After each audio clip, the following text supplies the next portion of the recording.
after today's session in case you miss anything or you'd like to share today's conversation with a colleague. Please feel free to go ahead and do that. We do ask that you keep yourself on mute while you're listening. We will open the line for Q&A at the end of the presentations, so you will have a chance to ask questions then. You can also ask questions in the chat if you prefer to do that instead of unmuting yourself to ask a question. And with that, I'd like to go ahead and introduce our speakers for today. I'm going to start with Jodi Grant.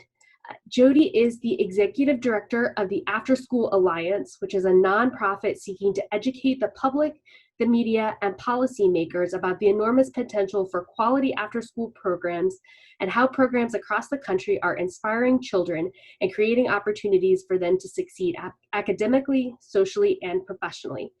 Prior to joining the Afterschool Alliance, Jodi served as Director of Work and Family Programs for the National Partnership for Women and Families. Jodi received her undergraduate degree from Yale University in 1990 and her law degree from Harvard University. Heidi Brasher is the Senior Director of Product Line Cohorts, Strategy, and Innovation at the YMCA of the USA. Heidi has a history of work in local YMCAs that includes program management and development in the areas of early care, after school, day camp, and teen programs. She has worked in marketing and communications, membership, and financial development, but most recently led all centralized out-of-school programs in the YMCA of Greater Houston. And lastly but not leastly, we have Tari Jones, who's the Program Director for Youth Quest After School Initiative, which is one of the many programs housed within the Flint and Genesee Chamber of Commerce's Education and Talent Department. She's a graduate of Michigan State University and has spent the last 20 years working with at-risk populations as a case manager, behavior interventionist, and out-of-school time professional. She's passionate about creating equitable and inclusive learning spaces for students and is hopeful that every student in America will one day have the opportunity to participate in free extended learning programs. So with that, I'm going to go ahead and turn this over to Jodi, who's going to kick us off for today. Well, thank you so much, Amy. We can go right to the next slide, which is just a little bit about the Afterschool Alliance. For those of you that don't know us, we are a national organization committed to having the best possible after-school and summer learning opportunities available for every child that wants to be in an after-school or summer learning program. And of course, within that quality issue, we're also trying to make sure that kids that cannot afford high-quality after-school enrichment summer programs, that we can raise support for public and private dollars so that they can. And I think now more than ever, after school is needed, and we'll get into that. But what we're finding is that for our kids who have been isolated now for going on 6 months, this idea of them being alone for the foreseeable future is not really an option for many parents. It's not really an option for our economy. And while after school is not the solution, it can play a big role in it. So just a little bit of the landscape. We work with 50 state after-school networks. So there is a state after-school network in your state and 27,000 programs on the ground. Prior to COVID, on any given day, more than 10 million kids were in after-school programs, which is fabulous. But for every kid that wanted to be in a program, the parents of 2 more wanted programs, but couldn't afford them or didn't have them in their neighborhood. Next slide. So when we talk about equity, this is very much an equity issue for kids that can afford after-school programs and enrichment programs. Their parents pay for it happily. In fact, by the time they're in 6th grade, it's 6,000 more hours of learning. We also see that, if you break it down by race and ethnicity, our programs disproportionately serve more kids of color because they are in need, but there's also a higher need in many of these communities. So, so the need is greater, and we're trying to address that, but of course, we're not reaching a lot of the kids we need to reach. And as I said, there's almost 20 million kids whose parents want them to be in programs, but at this point, they're not provided. Next slide. You know, after school programs, and you'll hear more from people that are a little closer to the ground than I am, make a huge difference in the impact on kids. It helps them academically. It helps them with a host of non-academic skills that are absolutely essential for business and becoming part of the professional workforce.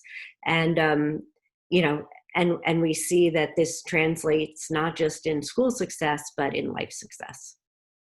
Next slide. And I can make all these slides available to you. So afterwards, you know, what I have spent the last, I'd say 5 months losing sleep over is just like many of you looking at what's happening in our world, in our communities. It is disastrous. And as hard as it is on all of us, it's particularly hard on all of our kids. They are worried about food on the table. They are worried about getting evicted. They're worried about what they're seeing on the news and all the violence. They're worried about people they know that are dying. And, you know, that's the kid side of it. The flip of it is that we know we cannot open our businesses and get our economy back on track if our kids don't have somewhere safe to go. And the Washington Post just had a poll that came out this week that showed that 50% of parents have no idea how they're going to manage work if their kids are all virtual. So, you know, we strongly believe that for the kids that can, for the parents that don't have a choice, kids need to be learning somewhere safe.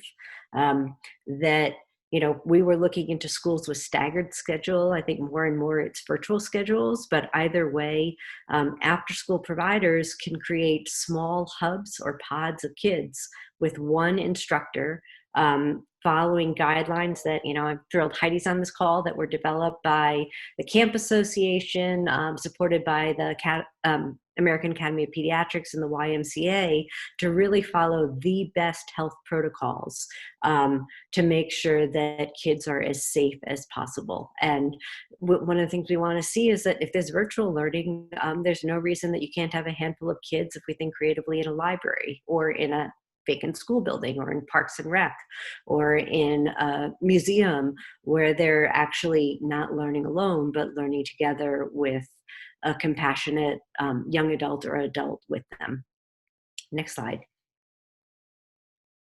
So one of the things we did do was we wanted to get a sense of what's happening in the field. So many people have said to me, well, you know, if school's not in session, why do you need after school? Right? You know, like that, it's the whole point is after school is what happens after the school day. And the reality, which we've been hearing anecdotally, but I will show you the survey results, is when there's no school or school is all virtual, which means for many kids that's 2 or 3 hours a day, after school is all the time. So our field has been on steroids trying to meet the needs of kids all day long, instead of just in those hours that are traditionally after the school day.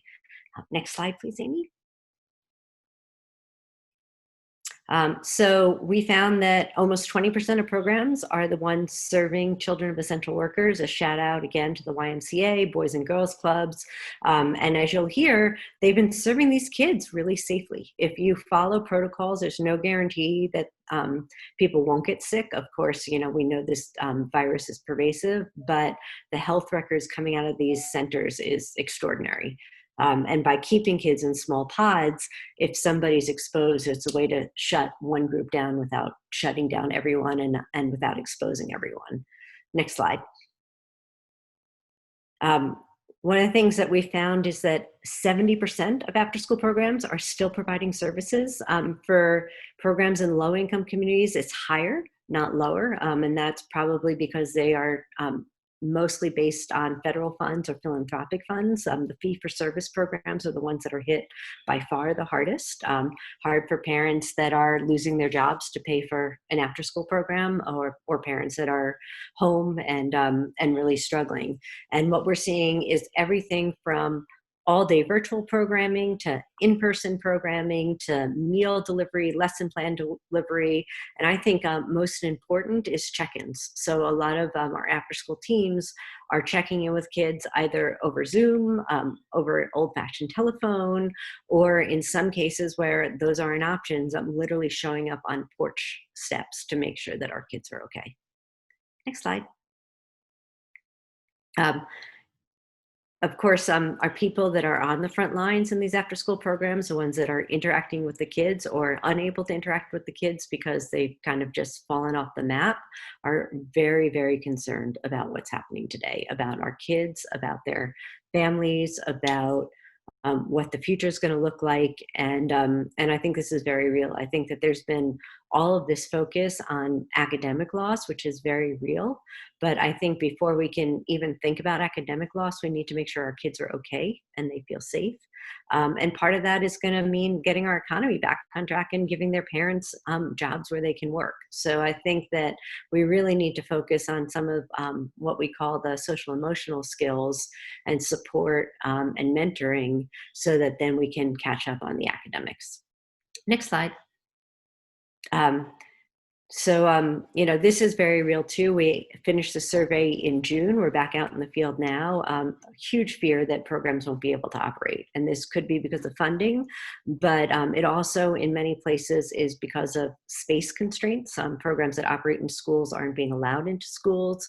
And then, the other issue, which is, I'm hopeful about, but the reality is to really serve kids, given that most of our schools are virtual or staggered, we're going to need more space. We're going to need more time because our programs are going to be running all day long. We're going to need more staff, which, we have the PD to train them. We have the experts to train them, but we're going to need to train them. And we're going to need more resources to pay for all of that, as well as all of the PPE that we're going to need. So there is a solution, and the partnerships are all on the ground. I think if we put our heads together, even like empty business space, we can make this happen, but we are going to need resources to do it properly. Next slide. So just this is where you can find the survey if you want to get into the weeds on what we did and what we found out. Next slide. As I was saying, we actually created a blueprint. We started working on this back in the spring about how we could serve kids no matter what the model was going on. And this blueprint has all sorts of partners from the U.S. Chamber of Commerce to historic sites, art centers, churches, synagogues, to showcase how we can serve our kids in these times. And the idea was not to be prescriptive, because this is very much a local decision, but to showcase all of the resources, all of the funding streams, to make people think outside the box on how we can engage our kids. And I should flag that a third option here that's very important is virtual learning all day long. For some kids, that's not a possibility, but for some kids, it's the only possibility if they themselves have a health impairment or live in a multi-generational family where they would be at risk of getting someone very sick. Next slide. So this creativity is already happening, and you're going to hear about some of it. I'm so proud to be part of a field that is really trying to make a difference for kids right now. So one example is a school district in Missouri this summer where they literally, they were able to have summer school, and they worked with the after-school programs to have a split day where the same group of kids was in a classroom in the morning and then with one after-school instructor in the afternoon. Normally this program serves 250 kids in the summer. They were able to serve 750 kids. So really, catch up on some of that enrichment and learning. In Nebraska and Lincoln, when after-school programs were kicked out of schools, they went to partners in the faith-based world and were able to use churches and parks and recs to hold in-person programming. In Alaska and Fairbanks, they had a STEM program that was tremendous, but because of physical distancing, they had to limit the number of kids they served. So they literally came up with the weekly curriculum and created Camp in a Box. And then they would go deliver this to the kids. And it was something where if you had internet, you could zoom in and do it. But if you didn't have internet, you could still do the whole program all week long. In San Francisco, they're creating hubs, which I think is really the best model we have right now, to create where as close as possible to limit transportation, places where our kids can be in small groups and learning and engaged. And then I was going to showcase what's happening in Flint, but given that we have an expert here, I will save that for later. But Flint, Michigan is another terrific example of the creativity and real partnership between school, Chamber of Commerce, and after school on what can be done to keep kids engaged. Next slide. This is an example from the spring, but we're going to see this in the fall. This is from Iola, Kansas. I just keep shouting out all these places because obviously this is a problem everywhere in our country, whether you're rural or urban, East Coast, West Coast, middle of the country.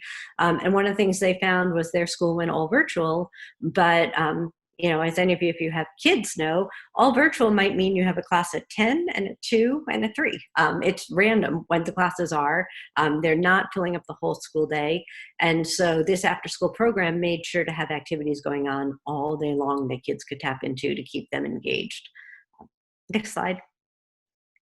I wanted to make sure you all knew about our web pages. We have every single piece of information that we think could be helpful to people on the ground. So information on curriculum, both in-person and virtual curriculum, information on best practices, some of which I highlighted. I think one of the things that you all can be so helpful on is getting wherever you live, the local leadership to bring after school to the table when they're thinking about what to do about kids. And there's a lot of talk about childcare, which is important, but we can do more than childcare. We can provide enrichment and tutoring and mentoring and all of these resources that are going to help make sure that our kids are okay, ideally on track. And I think we can continue this even after we finally get to the other end of this virus. We need our kids to catch up. That's something we can do in the after school space as opposed to making kids repeat a grade. Because as we know from the data, the enrichment that we provide, the positive youth development, goes a long way in helping our kids succeed in school. Next slide. Last but not least, before I turn this over, I am pleading for your help. I think that you know more than anybody, how essential it is for us to get our economy back on track, to make it safe for our parents and our people to be working. And so I think that business voice, the more you can raise your voices, reach out to your local school boards, reach out to your school leaders, reach out to your after school programs, to encourage school leaders to be thinking about tapping into out of school time until we get back to normal, to really make sure that our kids are active and engaged, because we have the flexibility to do it. And the resources, while we need more, there's resources from childcare, from after school, from governor's funds, from education dollars in all the COVID bills that can be used to help pay for this. I would also put in a plug for those of you that feel comfortable really lobbying. We have bipartisan legislation that is being discussed in Congress right now to put money into this space, a one-time influx of hopefully $6 billion, so that we can really create these hubs for kids that need them in the neediest areas of our country. I think that's it. Yep, that's my contact information. Please reach out to me. Let me know what you're doing. Let me know if there's struggles that we might be able to help out with. And thank you.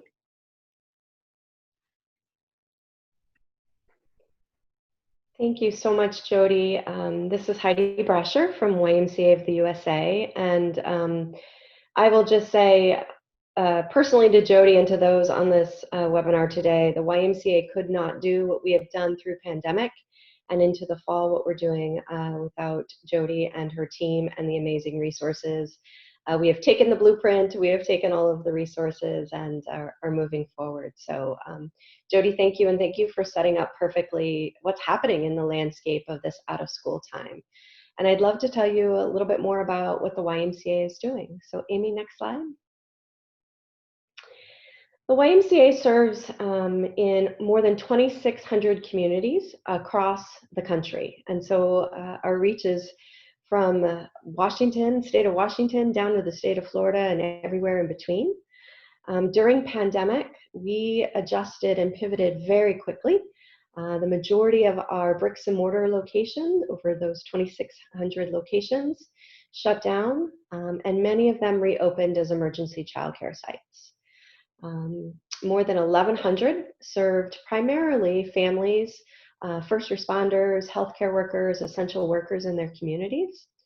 Worked closely with the CDC in those early days to ensure our safety measures, to ensure how we were working with our youth and our parents in our communities. I tell you all of that to let you know that that progressed into the summer for us as an organization. We were able to get the majority of our summer day camp locations open in more than 10,000 locations and start to serve our families and our communities throughout the summer. And now we're moving into the fall. We're moving into this school time. And we're taking three really big lessons learned from our COVID response into how we're setting up programs for the fall. I want to share quickly those three with you today. The first one is around this culture of safety in our programs. We've been able to bring in extra precautions around PPE, so masks, hand washing, use of gloves when needed, increased cleaning, sanitation, really looking at our program opportunities and saying, if something cannot be cleaned properly in between use, we'll strip it away from our programs. And so ensuring that all of our program elements were safe. And that culture of safety, again, will continue into the fall. The second really important piece for us in learning from all of this is that our cohort distancing needs to remain. You heard Jodi speak to these small pods, these small group of students in so many of these programs across the country. And that is what we have done and will continue to do into the fall. So we see, and I'll talk a couple models in a moment, but in our models, we have groups of 9 to maybe 12 students at max with a caring adult, that really positive adult role model, working through our culture of safety, but in small groups that stay together, move throughout the day together, move throughout the program together, and to Jodi's point, can be traced if anything does occur. And so really intent on keeping our cohorts small and keeping their distance from other cohorts.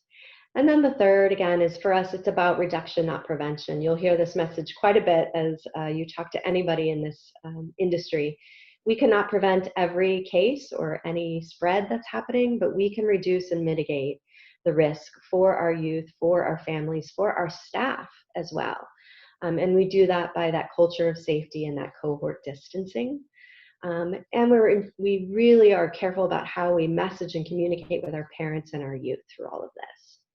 So we're taking all of these lessons learned and we're moving into the fall. Next slide, please.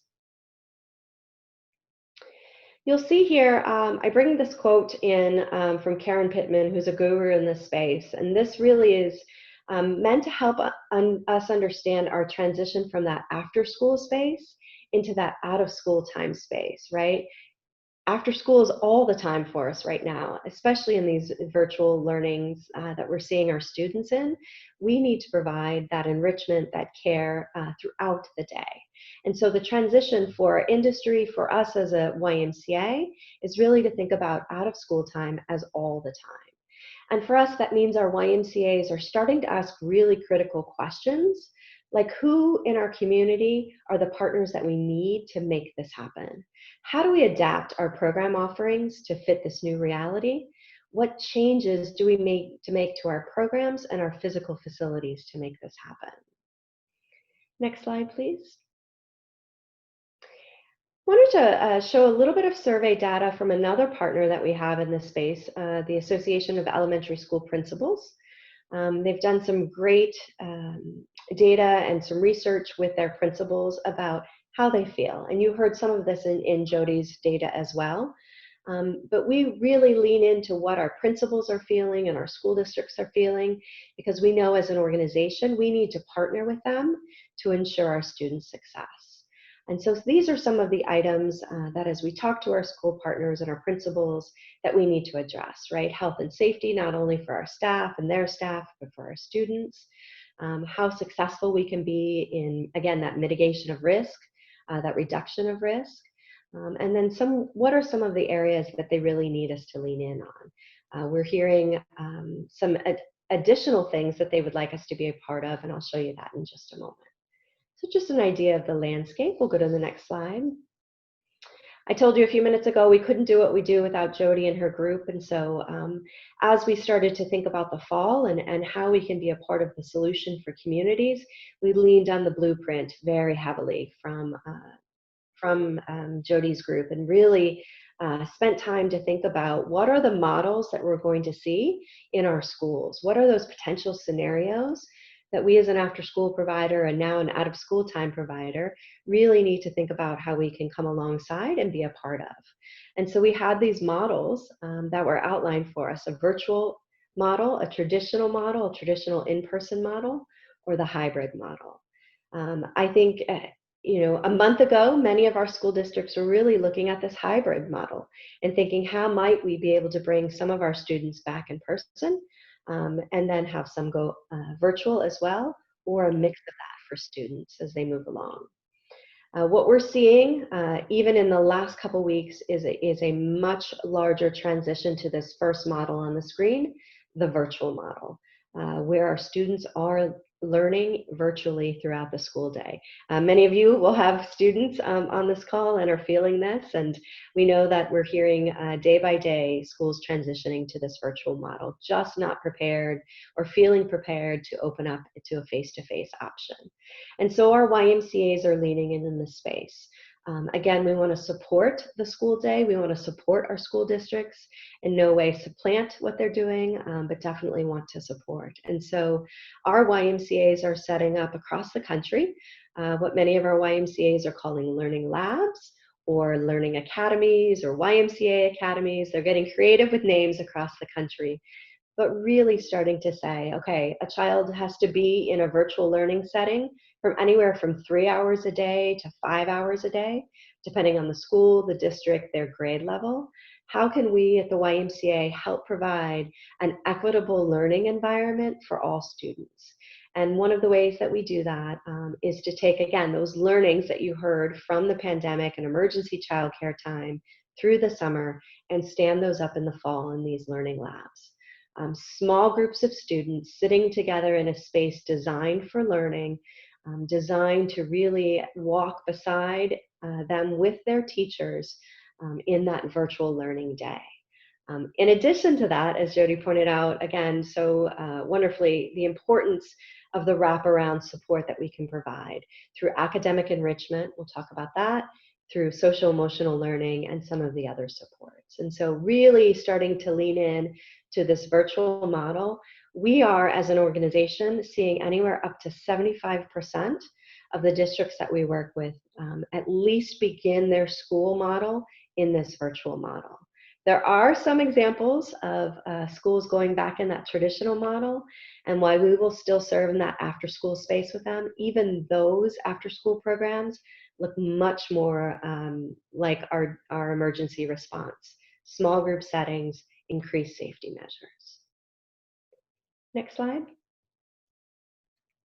Just want to talk a little bit about how the YMCA and really this industry as a whole, other providers, Boys and Girls Clubs, as were mentioned before, 4-H, Girls Inc., some of those other really amazing organizations are really leaning in as a collaborative, right? We realize that being able to help solve this issue in our communities, help get our economies back open, as you've heard, is all about creative partnerships, all about how we join together as an industry and as a community, a business community, a faith community, an after-school community, a school community, together to meet the needs of the whole child. Again, that academic enrichment is important.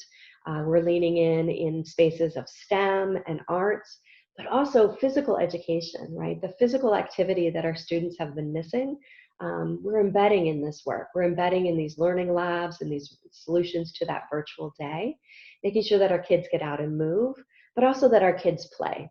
Play has been missing from, play with peers has been missing for so many of our youth during this time. And so how do we get them back together playing in group games and group activities that really are building their character and helping with the skills that they have not had the opportunity, those muscles to stretch in this time. The second piece where we're providing and our partners are providing is really in the space of social emotional learning, understanding that our youth in general have been, and many of them more so than others, living in trauma during this time. And thinking about, as we think about equity and equitable learning environments, how do we provide a safe space? How do we provide spaces with caring adults? How do we ensure the welfare and checking on the welfare of our students, providing them time to talk through what they've experienced, time to sit with staff and really reflect on the past few months and where the future will be for them. And last, one of the big areas for us in creating these equitable solutions is having access to meals. Many of our students rely so heavily on the school and the school district for those meals. And during this time, how can we partner to provide that in these learning labs, in our face-to-face models and programs? Again, carrying what we learned in the spring through the summer and into the fall. And so being able to provide that is extremely important for us moving forward. Next slide. So today, how can you help partner for success? What are some of the ways that we're seeing partners in communities across the country work with the YMCA and other providers in this space? So I just throwing out a couple ways that might be that might resonate with you. But reaching out, and again, Jodi mentioned some of these, but reaching out to your local Y. Talk to them about the needs of their students and their families and what they're hearing in the community, the needs of the school district. Many of them right now are in this work struggling to figure out what that looks like. So start a conversation with them and reach out to them. Think about how you can creatively partner with Ys and other providers to help be a part of that solution, right? Some of our common challenges include space. Jodi mentioned it, right? Where do we need to get creative? What businesses have some opportunities for space? What universities are not fully back programming and in person where we can start to utilize some space? Other partners, libraries are great examples, museums, other providers. But where are there's some opportunity to be creative with space? Again, our cohorts are smaller, our ability to keep students safe mean that we need more space. Staff, again, a big issue. Where are there some opportunities? Where have other businesses or corporations had to furlough or lay off staff? That might be an area that we can tap into in this industry. Supplies, PPEs, technology, old technology that businesses might not be using. There are nonprofits out there doing refurbishment of technology and ensuring that those who don't have access to technology can get Chromebooks, can get laptops, can get access to Wi-Fi. So how are we leaning in with those organizations as well? And then funding. Funding is a big piece for us. What we're hearing from parents is that they might have been prepared for all-day care in the summer, because that's traditional, right? A summer day camp program, but however, not prepared and not budgeted to carry that through a school year. So how do we keep programs at low cost or no cost? How do we engage with partners to help us do that? Obviously from the federal funding side, huge work in the advocacy space. But what are some of the ways that we can look at funding? And then convening stakeholders in your community. As a business leader, might be a great role to convene partners in this space and have these conversations. Not only look at how we solve the fall, but how we solve into the future and really change this model for good moving forward.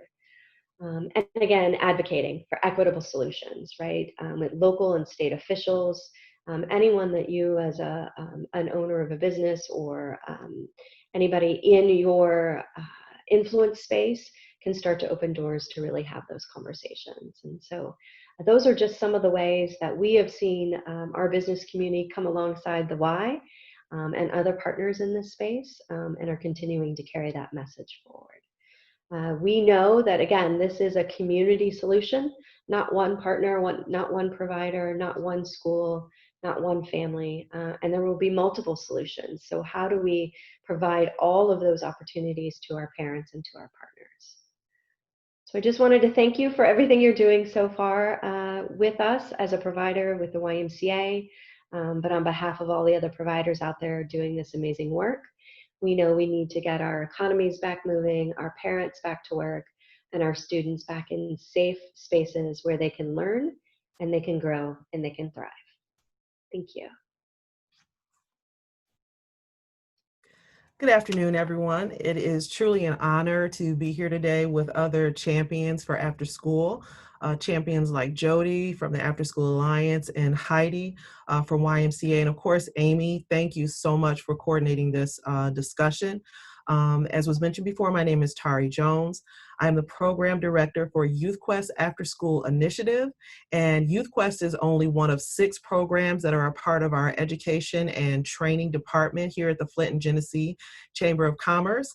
And before I discuss our response to the COVID-19 crisis in regards to our educational community, I just want to share a little bit from a personal perspective, just to highlight what Heidi and what Jodi were saying about the importance of getting behind after school and supporting after school. It is vital to our community. I was born and raised in Detroit at the height of the crack epidemic in the middle of the 80s and late 80s. My mom was a single mom, raising 5 kids, trying to put food on the table. So she had a lot going on. So she didn't have a lot of attention to give each kid. We were surrounded by drugs and violence. I wasn't the smartest. I wasn't athletically inclined. I didn't have a special talent. My grades were okay. My behavior was okay. So I was one of those kids who didn't stand out in any way. I wasn't on anyone's radar, and that put me at risk of falling through the cracks.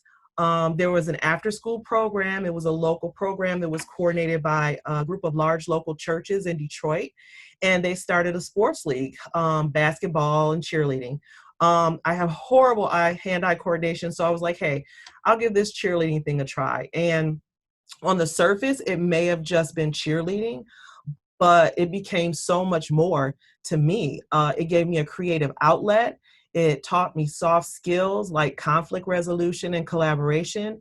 It gave me a safe space. It gave me meals that I needed so I wouldn't go hungry. And it didn't cost my mom a dime. And most importantly, it put supportive adults in my path. I was that kid. And today it is my passion to help those kids who are just like me. It doesn't matter if you live in the suburbs or a rural community or urban community. There are a lot of kids out there who need the wraparound services that after school provides. And I'm blessed to be here 30 years later, working with the Flint and Genesee Chamber of Commerce and working with a phenomenal group of people who, like me, want to make a difference.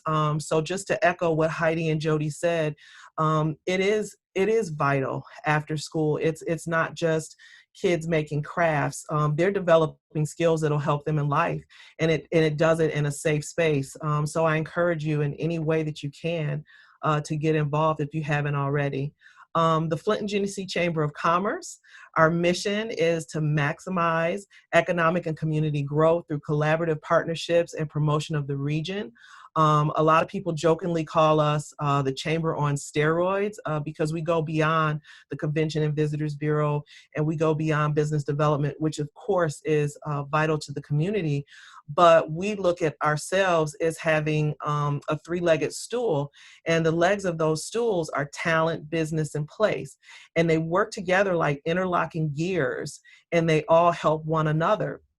So if you have a prepared workforce, if you focus on talent development, that draws businesses. And if you draw businesses and you have a strong business community, that makes it a wonderful place to live.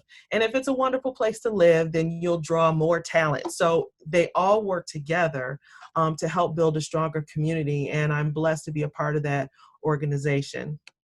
Next slide, please. So our education and training programs, again, as I said before, Youth Quest is only one of 6 programs that is in our education and training department.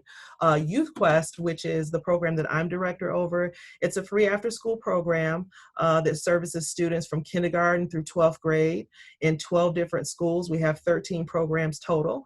Our program takes a holistic approach to youth development.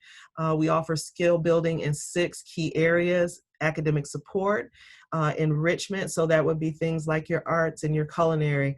We offer fitness and healthy behaviors, nutrition and nutrition education because they go hand in hand, youth voice and leadership because we want the students to have ownership over their own program, and then finally community and family engagement.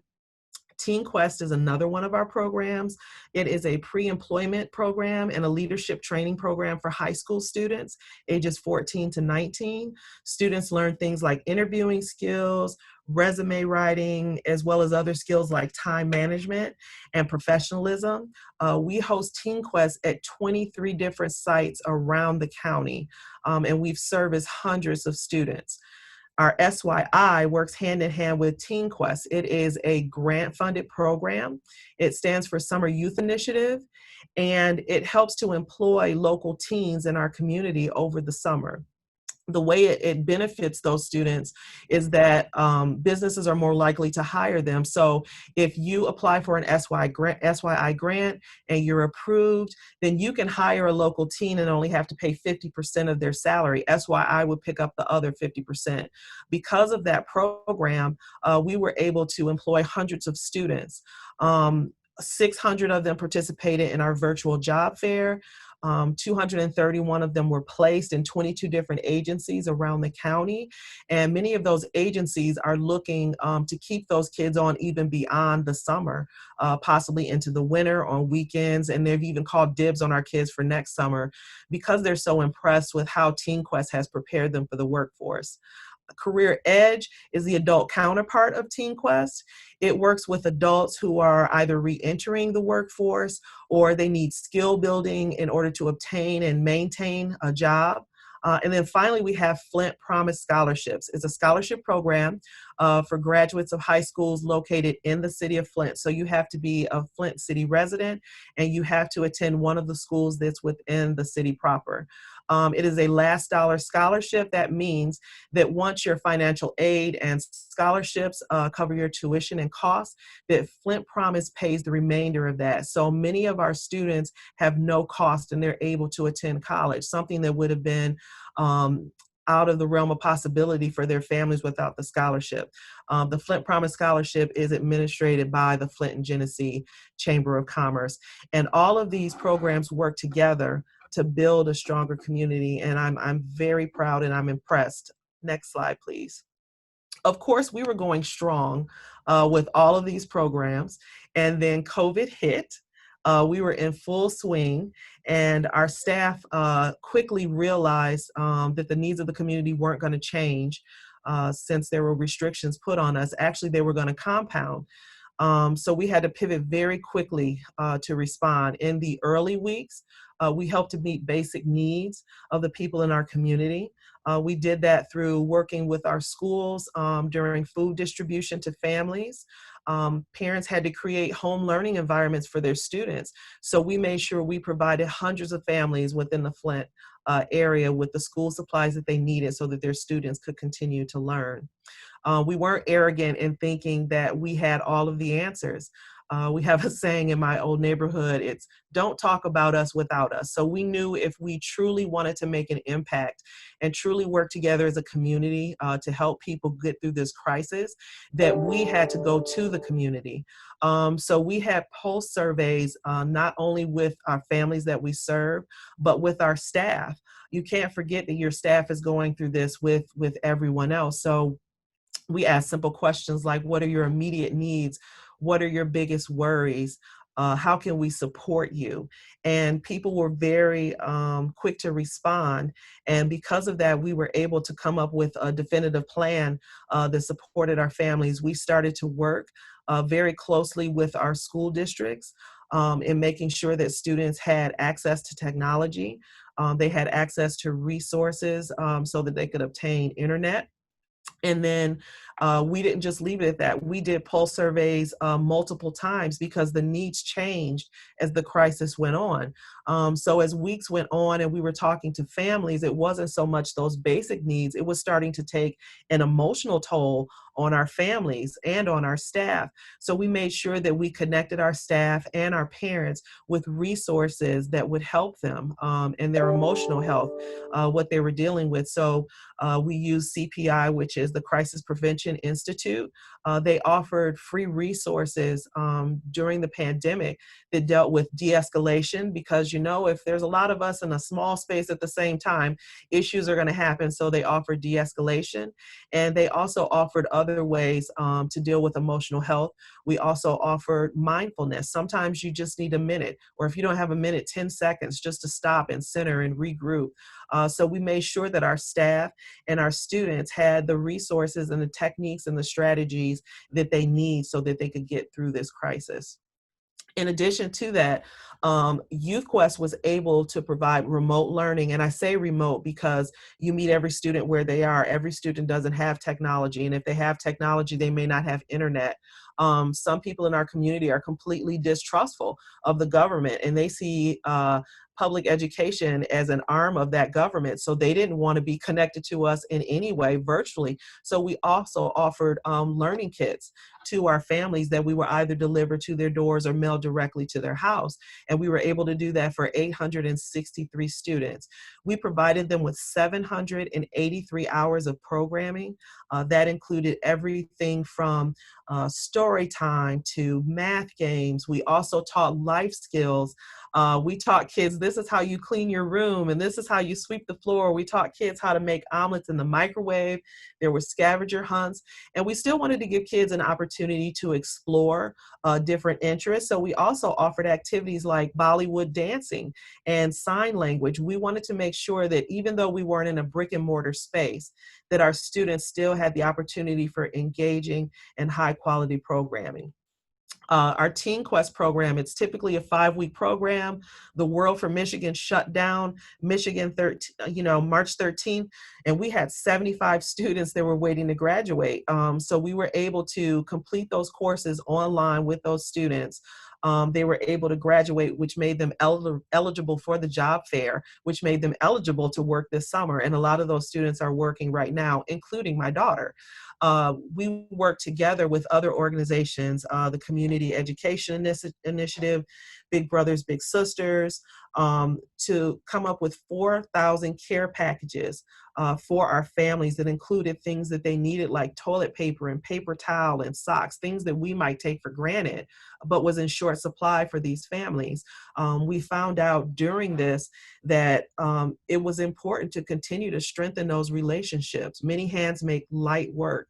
So we collaborated together, we pooled our resources, and we were able to support an entire community. Even though our missions varied slightly, we all still had the same goal, and that was to move Flint forward. So we were able to provide care packages for 4,000 families.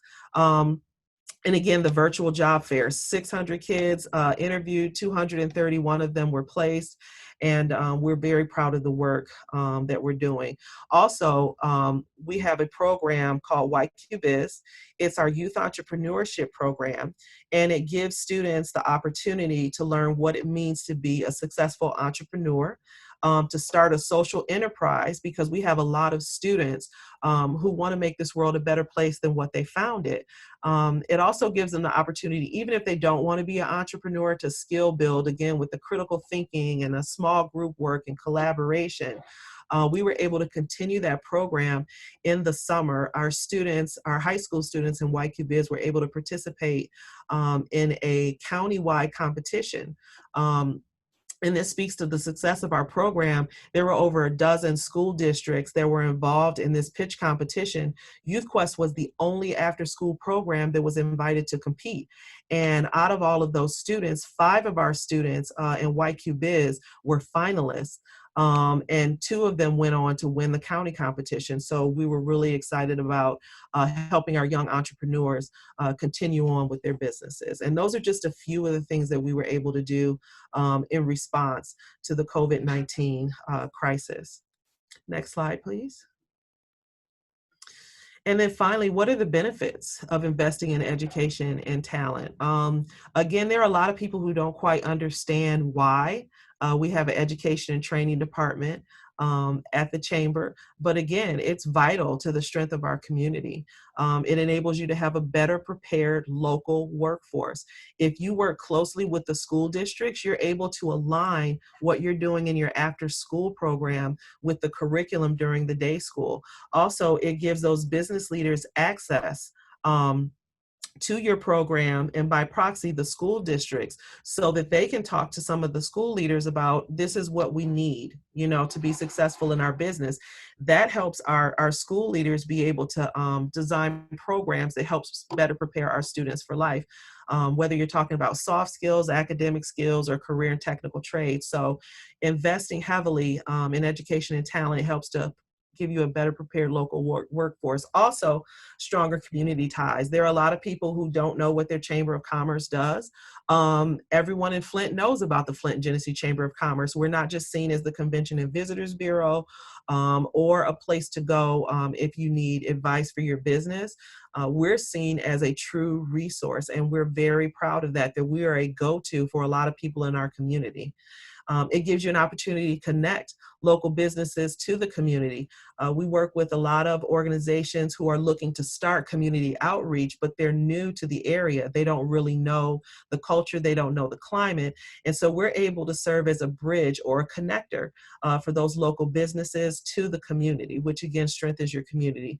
It supports working parents. A lot of our parents, they can't afford pay for after school care. All of our programs are free to our families, thanks to the generous support from the C.S. Mott Foundation and the 21st Century Grants and a lot of other small sponsors. We're able to offer free after school care so that parents can continue to work. We offer programming as late as 7 in the evening. So parents can work being at peace, knowing that their kids are safe and they're being nurtured in a good environment. Also, it supports your local school districts. Again, school districts want to make sure their kids are graduating and they're prepared for that next step, whether they're going on to trade school or they're going directly into the workforce or they're going on to college. They want to know that their students are prepared. Students want to connect what they're learning to real life. So again, the Chamber of Commerce and our Education and Training Department, we serve as a connector and we support those local school districts. And then finally, it attracts new businesses. When our economic development team works with site selectors from large companies and we're responding to RFPs, one of the questions they ask us is about our education and workforce development. Because we have such a robust program, this has been a draw for a lot of businesses, and we were able to bring in Lear last year, and they brought over 1,000 jobs to our community. So there really isn't a downside to investing in education and talent. It builds a stronger business community. It makes it a wonderful place to live. And again, it strengthens the talent pool that you have in your local area. So do everything you can to get involved because today's students are tomorrow's successes, and we can only do that if we work together as a community. Next slide. So that is it for me. And again, my name is Tari Jones. This is my contact information. If you're interested in learning more about YouthQuest, or if you want to learn about different ways that you can support your educational community, some of those ways are free. I would be happy to talk to you, and I'm just happy to talk to people in general. So feel free to reach out and give me a call. And again, Amy, thank you so much for offering us this forum here today to talk about after school. Wonderful. Thank you, Jodi, Heidi, and Tari. I'm going to go ahead and just pause the screen share here because we have time for some questions. So feel free to unmute yourself, turn on your video if you'd like to ask questions, or if you'd like to use the chat, you can do that as well. Really appreciate Jodi and Heidi and Tari taking the time to speak with us today, but I'm sure that there are questions from the group, so please feel free to jump on in.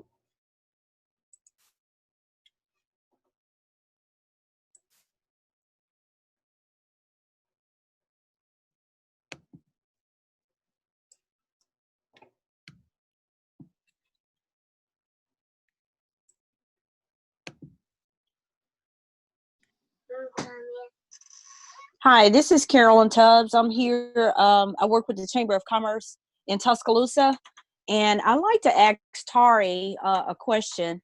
We are interested in trying to start a program here with some of the kids. All our kids are going virtual. Well, in one of our systems, they're going virtual. So we're interested in starting a program that can help the parents or have a place for them. Tari, I'm interested, how did you get started with your programs, what moves did you make to get yours off the ground? Carolyn, thanks for your question. And are you speaking in a virtual sense or just in general? Not so much in virtual. We're well, not in virtual at all, because we're trying to find a location or venue to have a few students come in, and we know we need to have them spaced out. So we're looking for a venue for that, but we're trying to find a way to make it safe for them.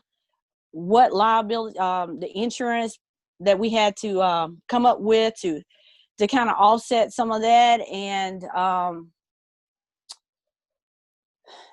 I guess just to getting the word out. We had to cover the liability and all of that. So we got the idea, but we're trying to figure out how to get it started. And then we realized we need to partner with organizations like the YMCA and the Boys and Girls Club, maybe. So we're just trying to figure out how to get it going. Well, there's a couple of different things you can do to get started. With our program, we're actually celebrating our 10th birthday as Youth Quest. And the way it started years ago was they started a student post office in the school. And it started with just a couple of volunteers.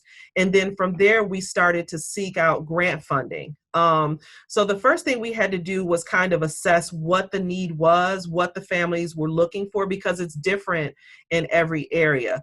I can tell you that, yes, there is liability involved. Every one of our programs is on site, is licensed through the Licensing and Regulation Authority. So, we have to meet with Department of Human Services all the time. And it is time consuming, but it's definitely worth it. You could start in a virtual sense because, of course, those student to staff ratios won't come into play. It'd be a good way to kick your program off and kind of get that student voice to find out what their interests are. Students vote with their feet. If they don't like what you're doing, they're going to walk away. So that student voice piece is vital. It's really important. So I don't know, Carolyn, it sounds like you guys have a great idea. If you had the opportunity to think about what families you wanted to work with and maybe just do a quick survey of what they might be interested in. And you could start with an interest-based club. I would suggest working with one of the school districts, because very often school districts have early education programs, so they already have licensing. So you might be able to have a program on their site, and you could come in and do an interest-based club after school, and you wouldn't have to worry about getting a license because they're already licensed. Or again, you could go in that virtual sense and start off an interest-based club that way. That would be my recommendation. If you had any other questions, please feel free to give me a call. I would love to talk to you. Another thing that helped us, entrepreneurship and youth entrepreneurship is huge. And a lot of the businesses really wanted to be a part of that. So again, YQ Biz started, and we were able to have a pretty low-cost program that started with junior achievement, financial literacy. They have great curriculum. It's already out there, so you don't even have to reinvent the wheel. From there, we work directly with students on ideation and building a business plan. And then we invited members from the business community to come in and be judges for our Shark Tank. Which the kids just loved. Again, all of that was free. And then from there, the students who advanced from Shark Tank, we held a business fair at our local farmers market who we partner with, and our kids were able to sell their products there. And it kind of gained traction from there. So again, it does help to find out what the interest is in your community, and then build a interest club from there. So I don't know if I answered your question, Carolyn, but I hope that helped you. If I can jump in, Carolyn, given that the timing on this is urgent, because we want our kids to be in safe places yesterday, I think one of the things I would highly recommend to you is to figure out what after-school providers are in your community already, because the infrastructure is there, and work with them to build what you need. And again, I want to do a shout out to my team and the blueprint we provided and the over 50 national types of organizations that have signed on to that, because I think that if you put your minds to it, you can do this, you can do it well, and the entities to help you do it, the partners are there. And I think, Heidi can talk more about that too. So at this point, I wouldn't try to reinvent the wheel. There's even like an app called Mizzen that the Mott Foundation created that will help with all curriculum and PD. But and what we really need to do is pull together the resources that already exist in a community and leverage that to build up. Okay, thank you both. They were great ideas. Thank you. Great. Well, we're actually at the end of our time today. I know that Jodi and Heidi and Tari all graciously provided their contact information in the slides, which I'll send out with the recording. So if you have other things you'd like to follow up with them on, please feel free to shoot them an email. Thank you all for attending this afternoon, and we will have this posted on the ETD division site by the end of the week, and look forward to seeing you all at our next webinar or roundtable conversation. So once again, thanks to Jodi, Heidi, and Tari, and I hope everyone has a great rest of your afternoon. Thank you.